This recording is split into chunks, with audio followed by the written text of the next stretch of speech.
director of Superbloom, something that was a great honour for me to do, but also a great anxiety-making project, because working with nature is never going to be easy, and this project indeed had its challenges.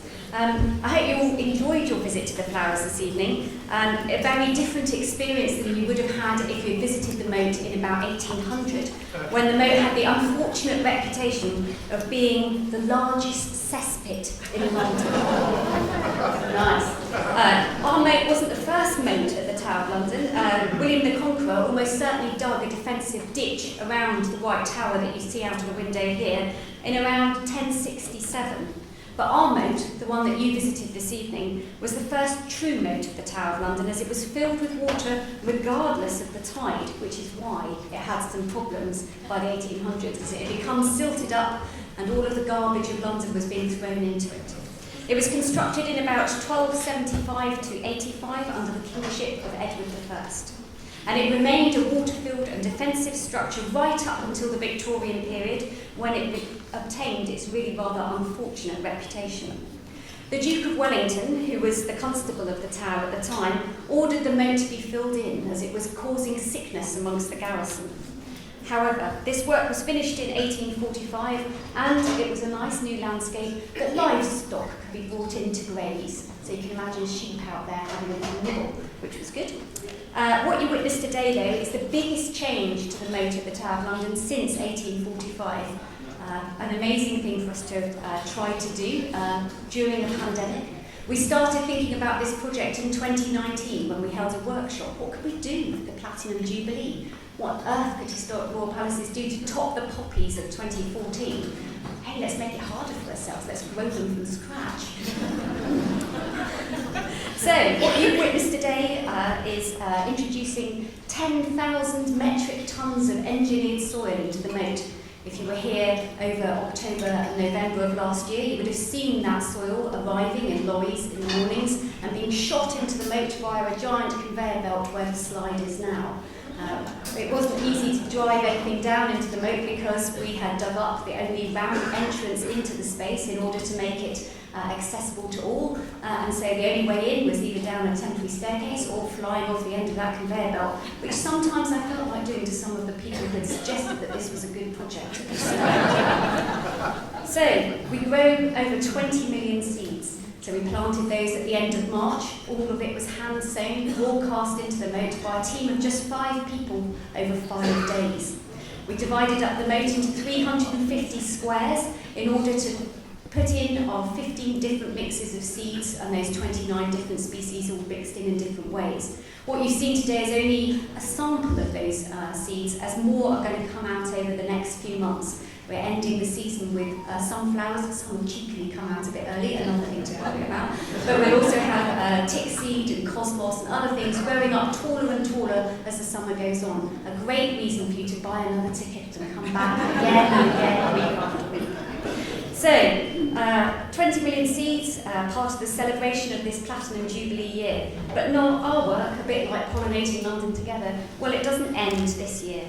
Our celebrations will mean that we will not be returning the moat to grass as it was before, but we will be keeping the path network that we put in, the 2.4 kilometres of drainage, the 1.5 kilometres of willow edging, will all remain for the future, and we will create a new biodiverse natural landscape right here in the heart of the City of London.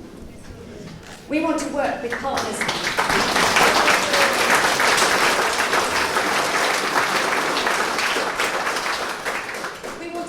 Partners like Pollinating London Together and all the livery companies, 13 of which generously donated to create the Superbloom, and our beautiful Queen's Garden that you may have noticed on your way in, with those wonderful glass sculptures by our artist Max Hebditch and Dawn Bendwick, representing not only the crown in the centre, the home nations, but all of the Commonwealth countries that were embroidered on the beautiful dress that the Queen wore to her 1953 coronation. Since we've started Superbloom, we've worked with 1,500 schools across the UK, our biggest schools project, right from Orkney down to the Channel Islands, from rural Wales right across to the east of England. Those schools have been growing along with us. We sent them seed packets, we gave them information about how to grow things, we taught them about pollinators and of course about the pollination, and they have been growing with us, and we want to continue that work. We don't want these new connections to end, but rather we want to grow and develop this new element of our work to create a new direction in the interpretation of historic buildings. Why does it always have to be mown grass around a historic monument? It doesn't. It can be something beautiful and naturalistic, but still give us the feeling of that defensive ditch that the Duke of Wellington so carefully filled in to make it a little bit more hygienic. So the Tower of London has had a long history of gardens. This isn't the first one that we've created. Back in the medieval period, Henry III took great delight in his garden, the King's Garden, which was planted just north of the moat. Just for him, in there were grown special pears for his delight. There were private gardens inside the Tower of London as well. And for the lieutenant, he had a walled-off garden of his own, and the laundresses had their own garden, which I think was mainly just for drying clothes in. One of the Tower's more famous prisoners was Walter Raleigh, Sir Walter Raleigh, and he was given access to the lieutenant's garden so that he could grow exotic plants from the seeds he had gathered on his travels, and he even brewed his own herbal medicine, something which I think is quite dangerous because he was imprisoned under James, who was notorious for hunting down witches. If he'd been a woman, that would not have happened. During the Second World War, the residents of the Tower played their part in the Dig for Victory campaign, with the South Moat being divided up and used as allotments for residents. And we hope to recreate some of these with the support of 100 local community groups that we've been working with over the Superbloom period. Some of those will hopefully come in and work with us in creating those allotment gardens again. It is this long and interesting history that Superbloom is drawing on, and that Historic Wall Palaces, which is the charity that cares for the Tower of London, is drawing on with our work now. As you all know, much of the food we eat, the flowers we enjoy, and the plants that we see are only possible because of pollinators. Superbloom, I think, is a royal banquet for them, or, as our chairman at the back here likes to think of it, is Beethrow, the hub, the place that all of those city bees can come and land and have something tasty to eat. With over 29 different seeded annual plants, including the birdloss and the poppies that you've seen today, that are buzzing with life, with perennials such as yarrow and oxeye daisy, much of which are in bloom now, thank goodness. It was a very cold and dry April. I don't know if any of you are gardeners, but you will have seen that we had hardly any rain in April at all, and there were more frosts in April than there were in February. By the end of April, I had 3 different weather apps on my phone, and every time it rained, I had an alert that went off that made me dance around the office in delight. But it wasn't enough. Our flowers weren't quite blooming as we wanted for the Platinum Jubilee, but thank goodness this is a long-term project that will last. And now it's still open for the public to enjoy right up until the 18th of September. So, this is all paid off. It's an extraordinary work. There was a team of hundreds involved, too many for me to thank. But with the extraordinary combination of colours and beauty that you've seen this evening, I'm sure you'll agree with me that it was worth the effort.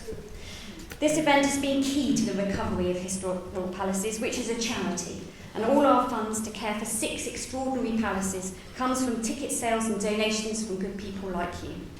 Not only is Superbloom helping us recover from the awful effects of lockdown when we had to close the tower doors to the public, which was heartbreaking, it is also helping visitors and staff alike recover with the kind of restoration that comes from being in nature.